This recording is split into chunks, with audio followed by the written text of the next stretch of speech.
গ্রামে হায়না ঢুকে পড়েছে আবার। এ তো বাঘ। এ তো সেই হায়নাটা। এই রাস্তায় কালকে বাঘটা ঢুকেছিল।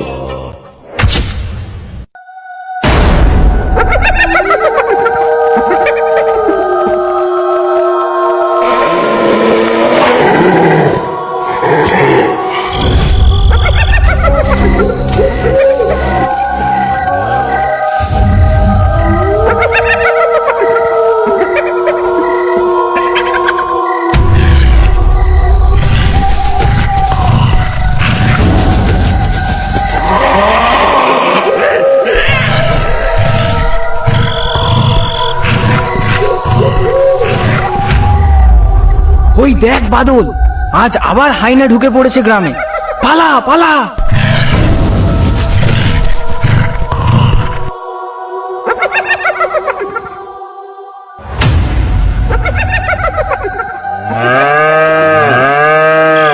গোয়ালে গরুগুলো এমন চিল্লাচ্ছে কেন বলো তো?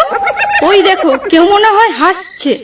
চোর ঢুকেছে মনে হয় গোয়াল ঘরে, বুঝলে, আমাদের গরুটাকে চুরি করতে। তুমি যাও তো একবার দেখে এসো তো। সাবধান সাবধান সাবধান, গ্রামে হায়না ঢুকে পড়েছে আবার। গ্রামবাসীরা সবাই আজ রাতে খুব সাবধানে থাকবে। আজ আবার সেই হায়না ঢুকে পড়েছে গ্রামে, সবাই সাবধানে থাকবে। সাবধান। দাঁড়াও, বাইরে যেও না এখন। রাত প্রহরী কি বললো শুনলে তো? কিন্তু এখন তো সবে সন্ধে, এর মধ্যেই হায়নার উৎপাত শুরু হয়ে গেল। দেখো গরুটা কিভাবে ডাকছে, মনে হয় আমাদের গরুটা আর বেঁচে নেই। আমি বলি কি, এই গোসাবাতে আর নয়, চলো না আমরা ধামাখালির দিকে কোথাও ঘর বাঁধি। আমার না তোমাকে নিয়ে খুব চিন্তা হয়। এমনিতেই সুন্দরবন বাঘের দেশ, তারপর আবার হায়নার উৎপাত। আরে তুমি চুপ করো তো রিনা, আমি জন্মেছি সুন্দরবনে আর মরবো সুন্দরবনে।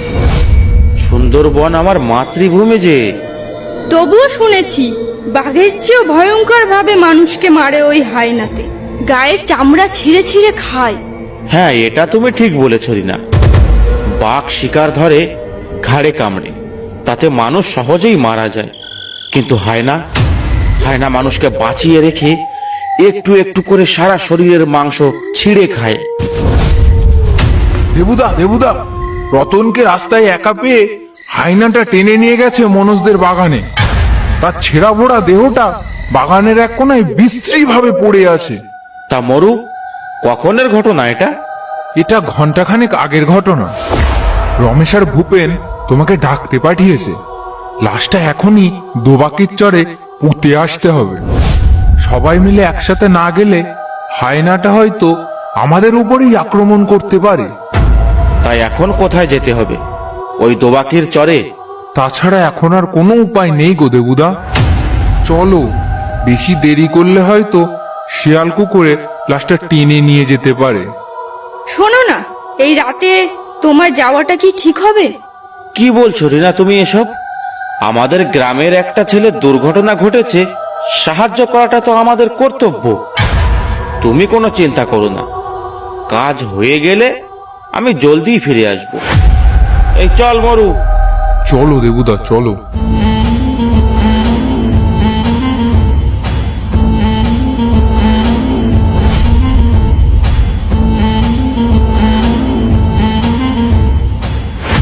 এই দাঁড়াও, কারা তোমরা? এই রাতের বেলা আমরা চেঁচিয়ে চেঁচিয়ে গলা ফাটিয়ে সবাইকে সাবধান করছি, আর তোমরা ঘর থেকে বাইরে এসেছো? তোমাদের তো দেখছি সাহস কম নয়। মরার পাকনা গজিয়েছে তাই না? হাতির পাঁচ পা দেখেছো? যাও ঘরে যাও। কি আর বলবো তোমাদের দাদা, এই বিপদের মধ্যে বেরিয়েছি কি আর সাধে। ভোগাইয়ের রতনবাগ দিকে হায়নায় একা পেয়ে ছিঁড়ে ভুড়ে খেয়েছে। আমরা তারই সৎকারের জন্য যাচ্ছি। দাদা, আমাদের বেশি দেরি করা ঠিক হবে না। বেশি দেরি করলে হয়তো শেয়াল কুকুরেই লাশটা খেয়ে ফেলে দিতে পারে। সবই তো বুঝলাম, কিন্তু এই রাতে হায়নাটা যেভাবে ঘুরছে তাতে কখন কার কি হয় বলা যায় না। এভাবে তোমাদের রিস্ক নেওয়াটা ঠিক হবে না। ভয় নেই দাদা, সামনে আমাদের আরো দুজন বন্ধু আছে। হায়না এলে আমরা চারজনে পিটিয়েই মেরে ফেলবো। ঠিক আছে, যাও তাহলে।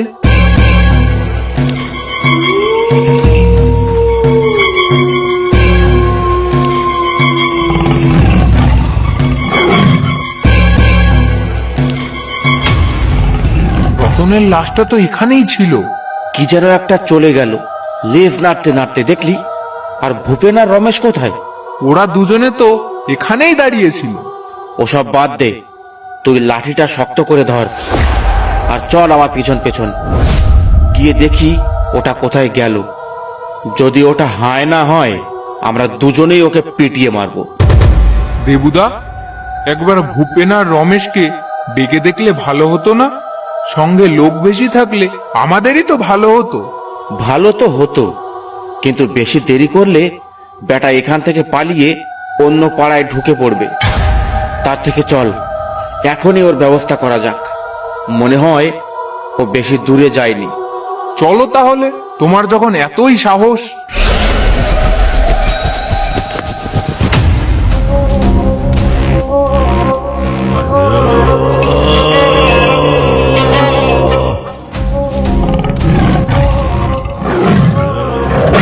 পালাও পালাও দেবুদা, পালাও। কি হলো? মরু পালিয়ে গেল কেন? সর্বনাশ, এ তো বাঘ। হায়না খুঁজতে এসে শেষে বাঘের পাল্লায় পড়লাম। ওরে বাবারে!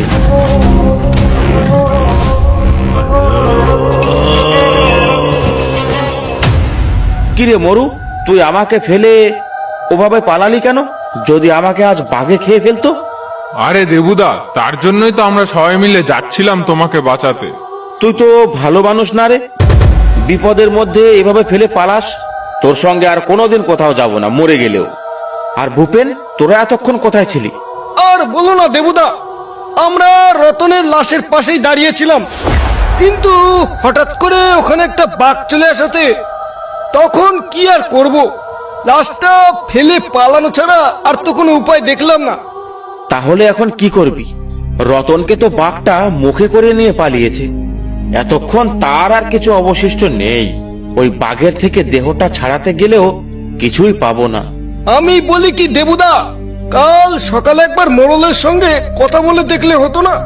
কিছু করা যায় কিনা? তাহলে এখন যাও, যে যার বাড়ি যাও।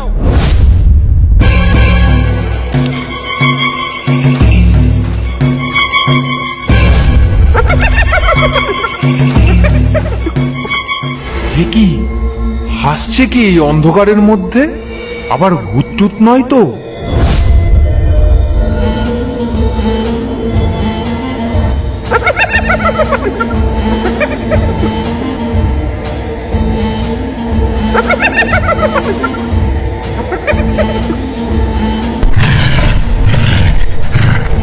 এ তো সেই হাইনাটা।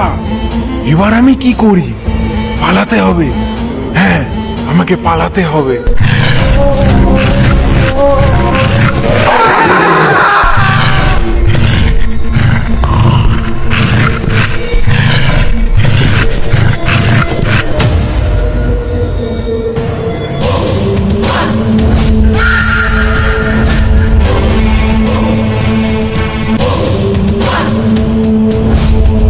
এ কি সকাল সকাল এখানে এত লোক কিসের?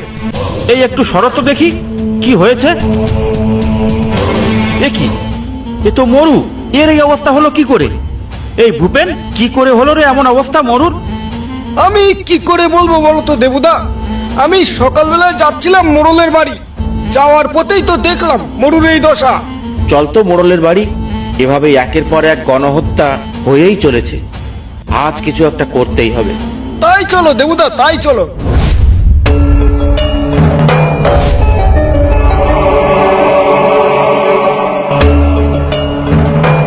তোরা এসে গেছিস?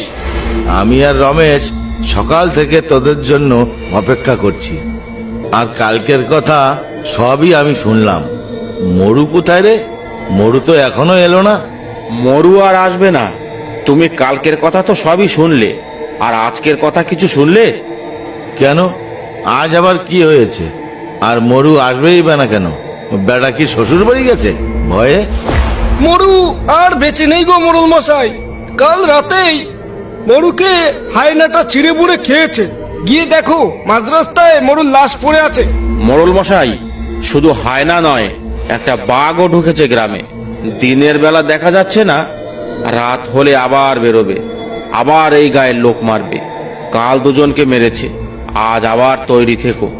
কার কপালে কি আছে কে জানে। আজ আর কাউকে মরতে হবে না, আমি এক্ষুনি ফরেস্টার অফিসে গিয়ে খবর দিচ্ছি। এই রমেশ, তুই যা তো ফরেস্টার অফিসে যা, গিয়ে বল যে মোড়ল পাঠিয়েছে, আর পুরো ঘটনাটা খুলে বল। গিয়ে বলবি মোড়ল বলেছে আজ দুপুরের মধ্যে ওই বাঘ আর ওই হায়নাটাকে ধরা চাই। ঠিক আছে মোড়ল মশাই, আমি এক্ষুনি যাচ্ছি।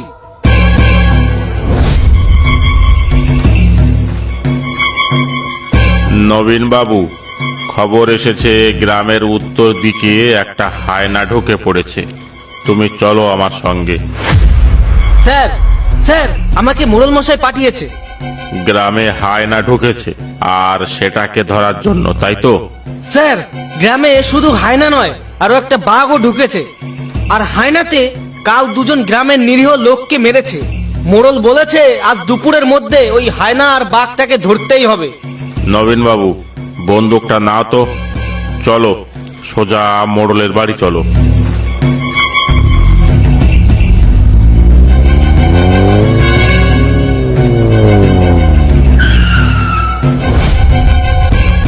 এই তো দারোগাবাবু এসে গেছে, তোমাদের আর কোনো ভয় নেই। মোড়ল, আমার সঙ্গে দুজন লোক দিতে হবে জঙ্গলে ঢোকার জন্যে। এই দেবু আর রমেশ, তোরা দুজনে যা তো ওই দারোগা বাবুর সঙ্গে। দারোগা বাবু যা যা বলবে তাই তাই করবি। ঠিক আছে মোড়ল মশাই, আপনি একদম চিন্তা করবেন না। চলুন দারোগা বাবু, আমাদের কোথায় যেতে হবে নিয়ে চলুন। তুমি আমাদের আগে নিয়ে চলো, কাল যেখানে বাঘটাকে দেখা গেছে।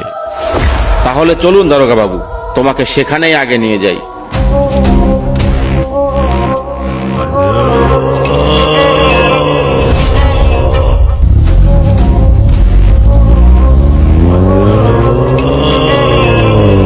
দাঁড়ান দাঁড়ান দারোগা বাবু, এই রাস্তায় কালকে বাঘটা ঢুকেছিল। আমরা তার পিছুও নিয়েছিলাম, কিন্তু ভয়ে কিছু বলতে পারিনি। নবীন, বন্দুক লোড করো, আর তুমি আগে আগে চলো।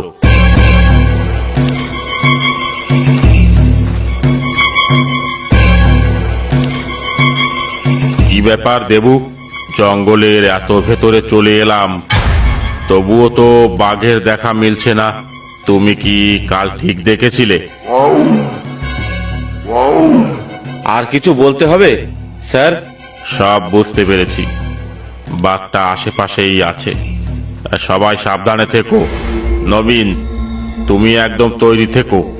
বাঘটা দেখা মাত্রই গুলি করবে, যেন গুলি মিস না হয়। কিন্তু স্যার, বাঘটা কোন দিকে ডেকে উঠলো সেটাই তো বুঝতে পারলাম না। কিছুক্ষণ এখানে দাঁড়াও, ওর আরো একটা ডাকের জন্য আমরা এখানে অপেক্ষা করব।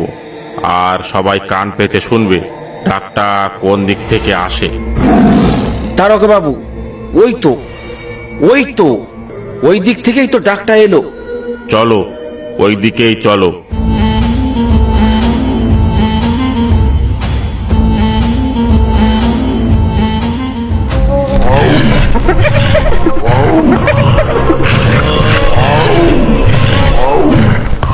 দেখুন দারোগা বাবু, দেখুন, বাঘটা এমনি এমনি ডাকছিল না, ওই হায়নাটাকে দেখেই বাঘটা ডাকছিল। নবীন সাবধান, একটাকে গুলি করলে আর একটা আমাদের উপর ঝাঁপিয়ে পড়বে।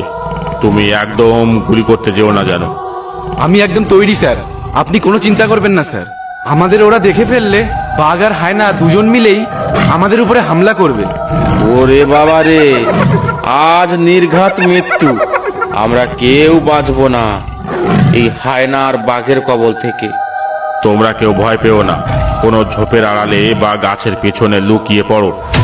আর দেখো, এই যুদ্ধে কে জেতে, যে জিতবে তাকেই আমরা গুলি করব। এবার যাও, লুকিয়ে পড়ো।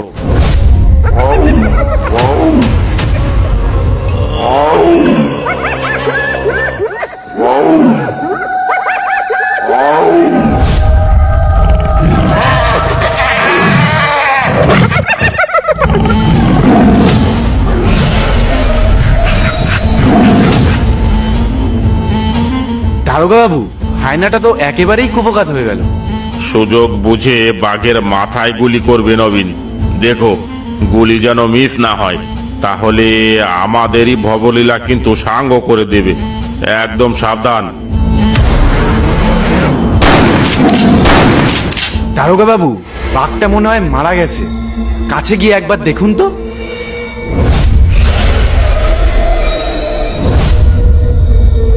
এবার কি করবে দারোগা বাবু? বাঘটা এখানেই থাক।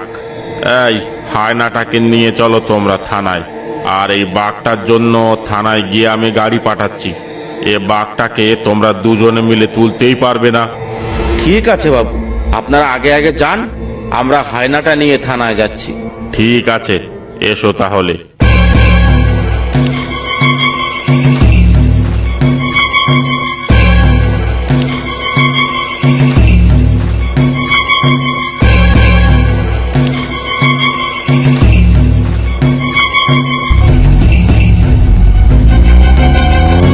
অসংখ্য ধন্যবাদ।